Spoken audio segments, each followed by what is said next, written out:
السلام عليكم ورحمة الله وبركاته.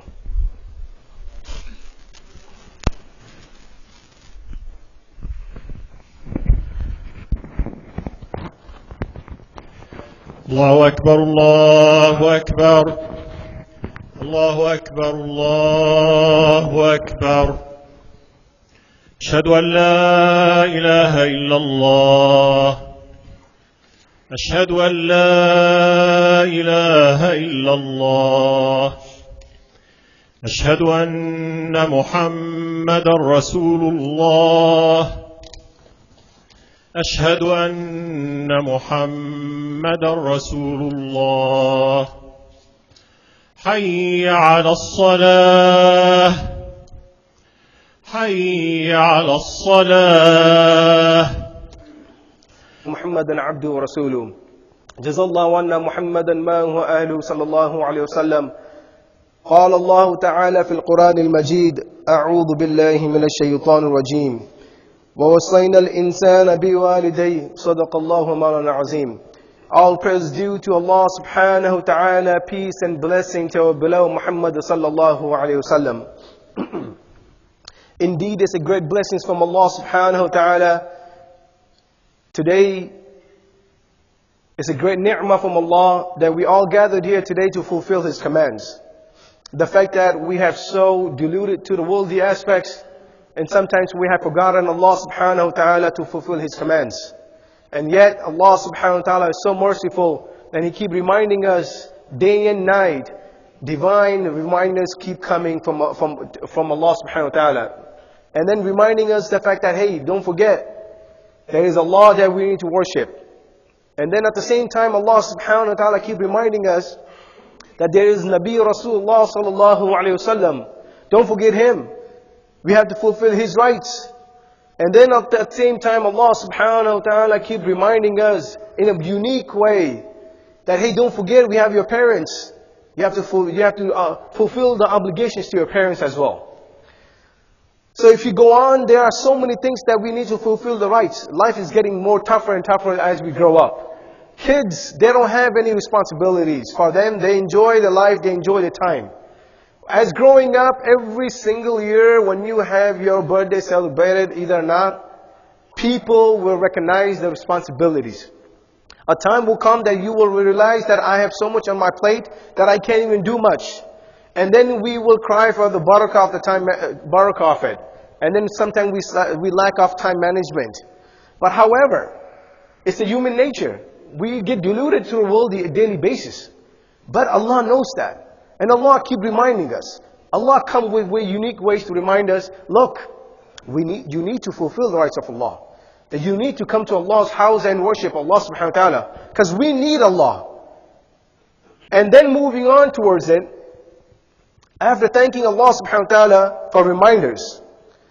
And when my Nabi Rasulullah sallallahu alaihi wasallam used to stand up in the minbar, and when he used to give khutbah, when he used to give a message to all the companions, he used to give a same message every single week. Yet, the Sahabis, when they walk out from the masjid, they used to cry. He said, we heard this message every single week, yet it affects our hearts. And we keep crying about it, because we don't fulfill those rights. So same thing. If a khatib stood up in the minbar and keep reminding you the same thing, don't get bored. And don't complain about it. You know what? I already know about this. We already know about this. You know, I know what Imam talks about it. We need to pray 5 times a day. We need to do this and this. We already know it. Imam can't talk about something more political way? Why can't Imam talk about something what new generations are facing to the challenges? Yes, there are a lot more other topics to talk about things. Let's start from the basics. The foundation that we built upon. The foundation our forefathers built upon things. Let's talk about basic. Keep reminding it. And this is what Allah and the Rasulullah was keep doing to Sahabis. When he came and gave a message, he would keep reminding them over and over again messages. But our companions never complained a bit.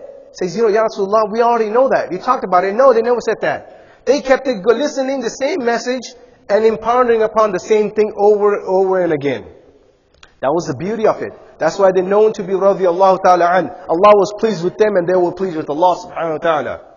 So moving on to today's topic, you might know about this topic. You might know what we need to do. So we were talking about last time when I was here, we talked about the rights of our children. We talked about the tarbiyah. We talked about the adab that we need to raise in our family. Today, let's make a little notch to it and bring the reminder to each and every one. First and first, most importantly, remind myself first and then remind you guys. So reminder is that we need to fulfill our rights to our parents.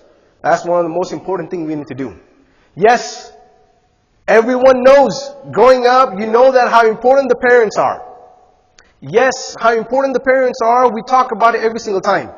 It's a common thing. Growing up in a culturally, we know that. But we need a reminder. Let me remind you something, what it reminded me so badly. 2 months ago, I was in Chicago with my family. We were discussing having came out. I invited a whole bunch of my friends. Friends came over, we were discussing. We met up with friends, then I went to madrasa and Islamic school and memorizing the Quran with them. So it's been 10 years that we haven't seen each other. Because after madrasa, we all went our ways. But when I went back home, I was able to meet my friends. We stood up, all of us, we get together at night time. We prayed Isha together, and then we ate. We had a good food.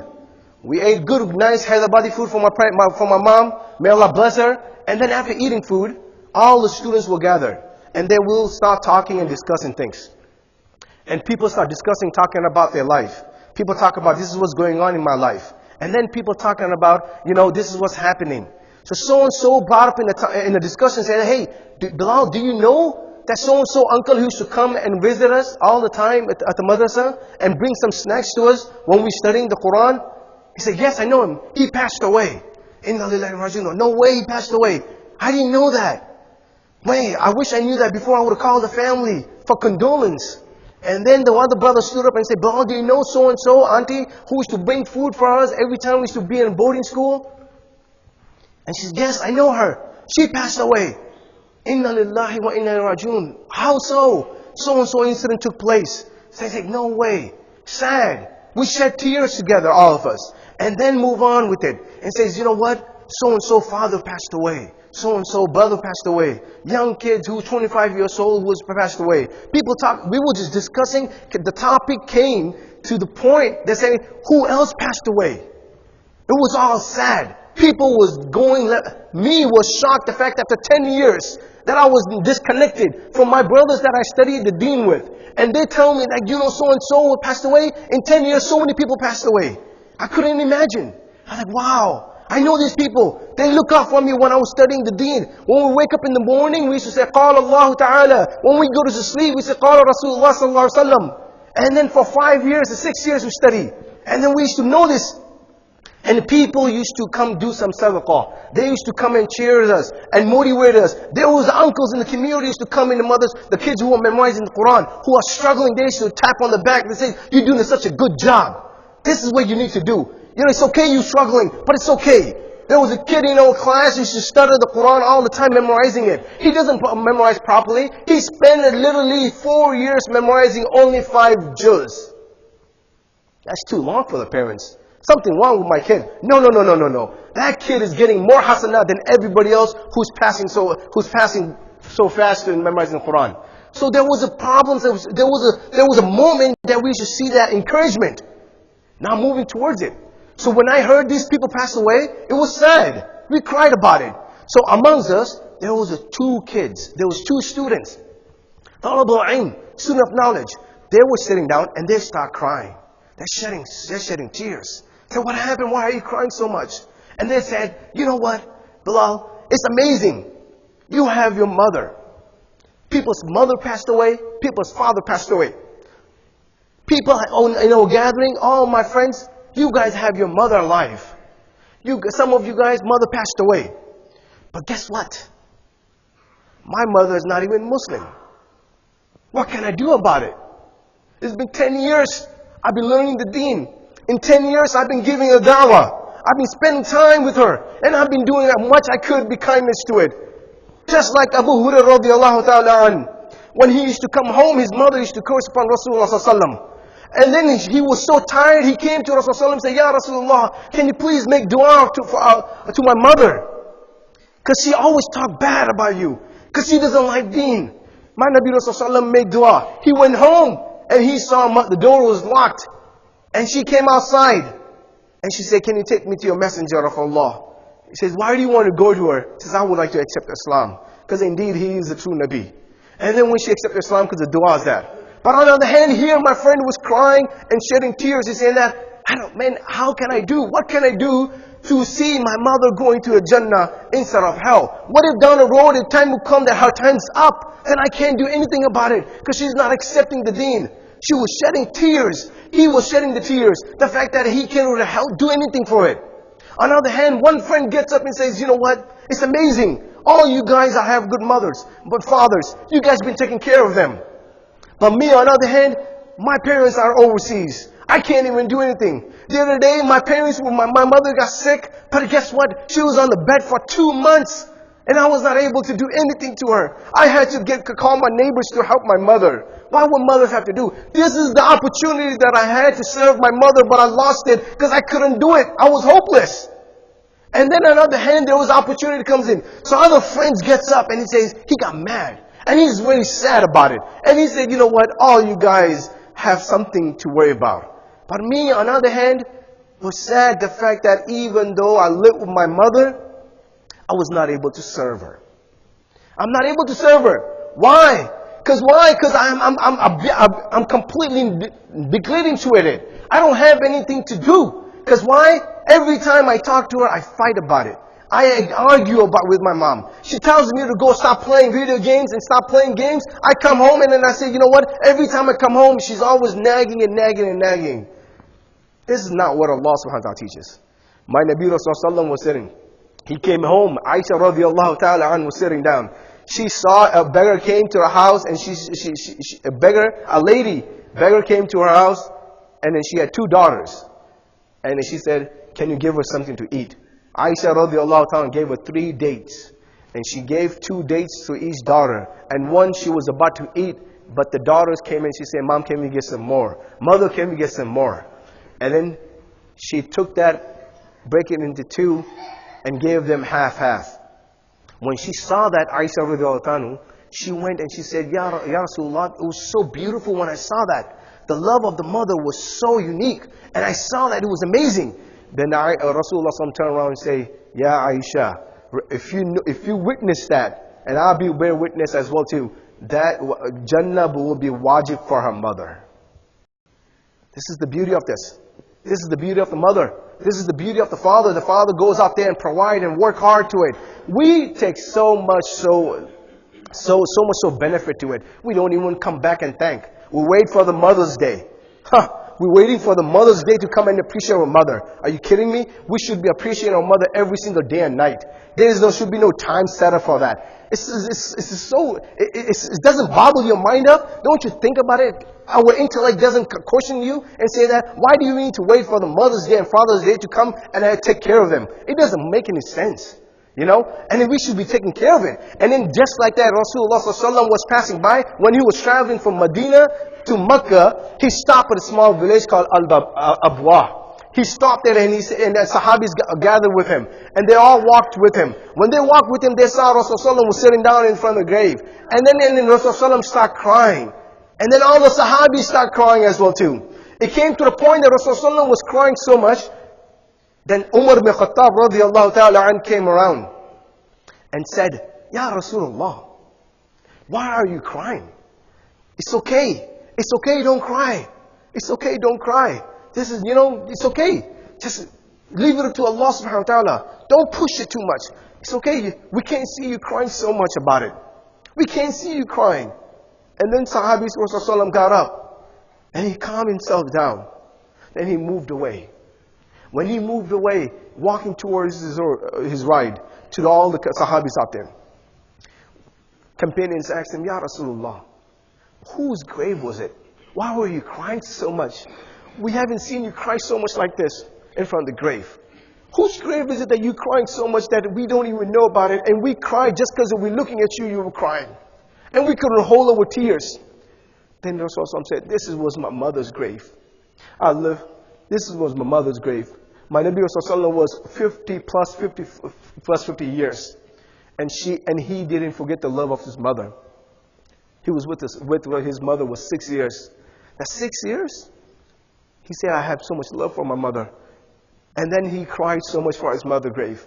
The question is, when was the last time we hugged our mother and we kissed our mother and we said mother and father and say, thank you for everything that you have done for us? When was the last time you raised your hand instead of making dua for you first? When was the last time you make the dua first for your parents? When was the last time you make dua for them? Parents have an expectation. They have this dream going through their mind and saying that, you know what?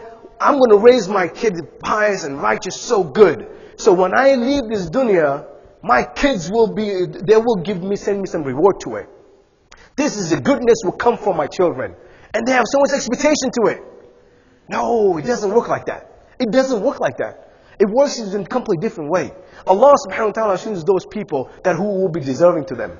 You know, you want to know the successful being in this dunya? Is one of the best way to be successful in this dunya and akhirah is serving your parents. Serving your parents. And I'll tell you how. And I will share my personal experience with you that you will acknowledge and relate to it exactly what I mean by this. If you want to be successful in this dunya and in akhirah, is the best way to serve your parents. And I'm going to keep repeating this so you guys can, when you walk out from here, so you guys will acknowledge that and you guys appreciate every single time you guys look at your mother or your father. And that's the promise from Allah. Well, you know, I'll tell you one thing.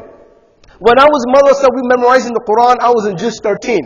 When we was memorizing the Quran, we were sitting down and memorizing the Quran. And then time came for me to go home. The vacation time came for Eid, for Ramadan. And we were sitting down and they said, yo, we're excited. All of us sitting down, we're in the room together. 10 kids in the small room. We all excited together. Hey, we're going home today. We're going to be, after 10 days, we come back and we study together again. We all 10 kids, all of us, we went back home. After coming back from vacation of Eid, when we came back, I sat down and I said, you know what, it's time for me to recite the entire juz. It was a long break, but I haven't reviewed it. Let me spend some time. And then I start to recite to my teacher tomorrow, next day morning at 8 o'clock. I got up with my students. I recited to my friends just for the pre-test. This is what the Hafiz do before they come to a teacher. They have to recite to other students, other classmates, so they could be more confident. So I did that entire juz. And I went to my teacher to recite.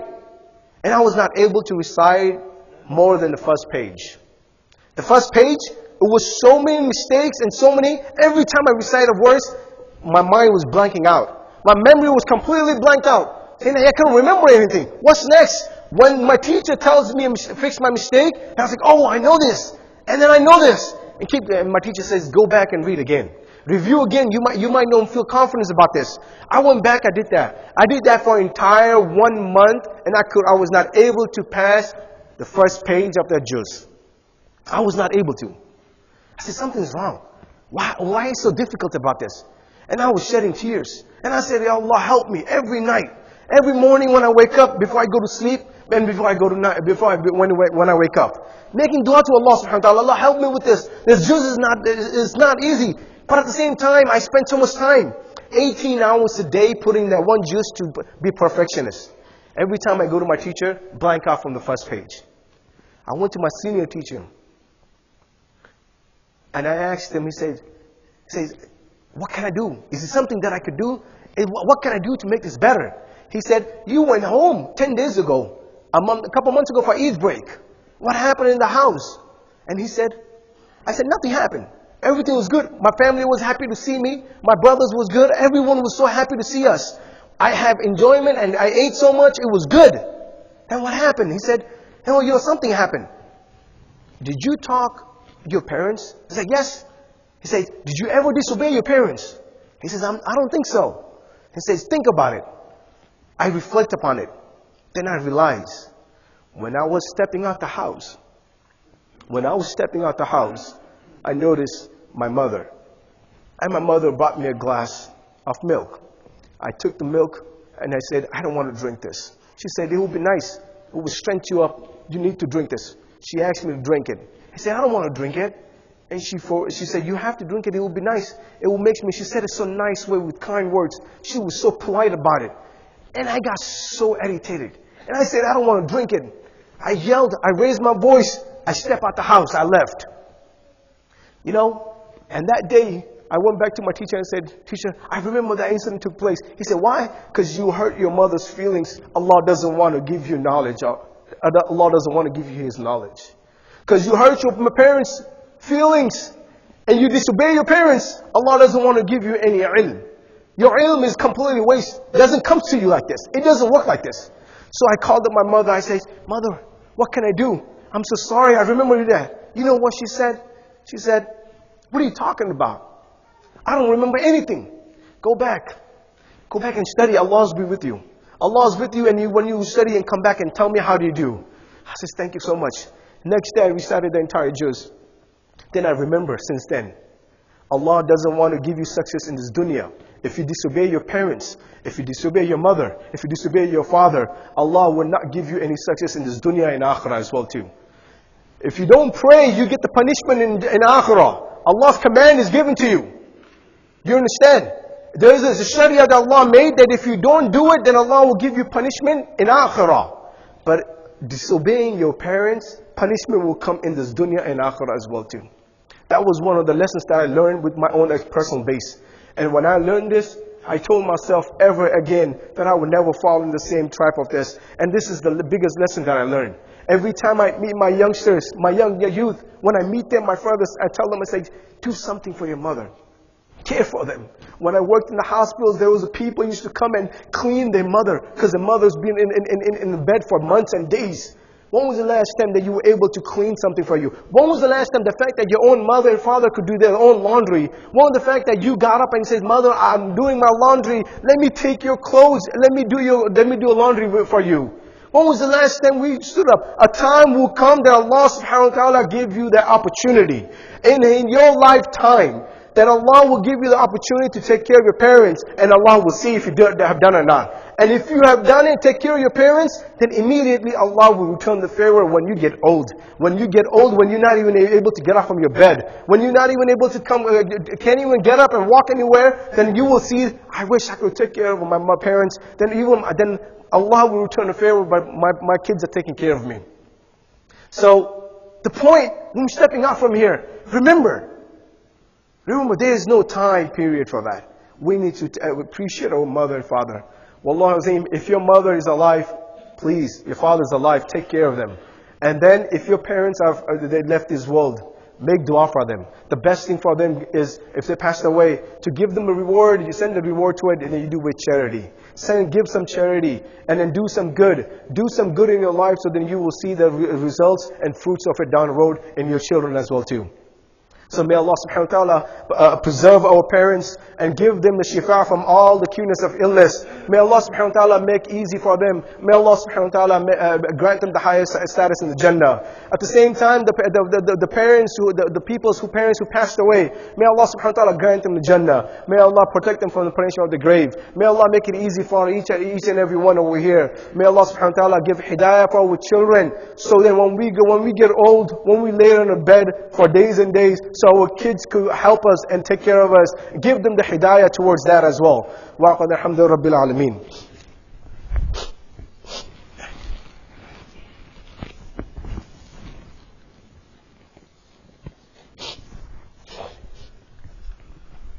الحمد لله نحمده ونستعينه ونستغفره ونؤمن به ونتوكل عليه ونعوذ بالله من شرور أنفسنا ومن سيئات أعمالنا من يهد الله فلا مضل له ومن يضلل فلا هادي له ونشهد أن لا إله إلا الله وحده لا شريك له ونشهد أن سيدنا ومولانا محمدا عبده ورسوله إن الله وملائكته يصلون على النبي يا أيها الذين آمنوا صلوا عليه وسلموا محمدا عبدك ورسولك وصلى الله على المؤمنين والمؤمنات والمسلمين والمسلمات وبارك على محمد وأزواجه وذرياته. قال النبي صلى الله عليه وسلم أرحم أمتي بأمة أبو بكر وشدهم في أمر الله عمر وصدقوهم حيان عثمان وقضاهم علي وفاطمة سيد نساء أهل الجنة والحسن والحسين سيد شباب أهل الجنة وحمزة أسد الله وأسد رسوله. اللهم اغفر لباسي ولده مغفرة ظاهرة وباطنة لا تغادر ذنبا. إن الله يأمر بالعدل والإحسان وإيتاء ذي القربى وينهى عن الفحشاء والمنكر والبغي يعظكم لعلكم تذكرون فاذكروني أذكركم واشكروا لي ولا تكفرون أقيموا الصلاة.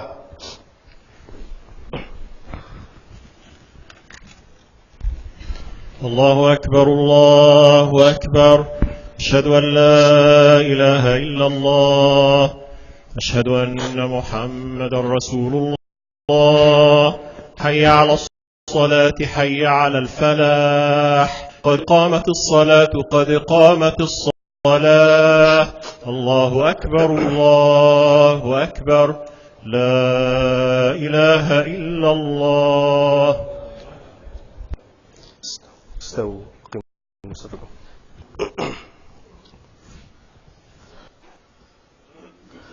الله أكبر.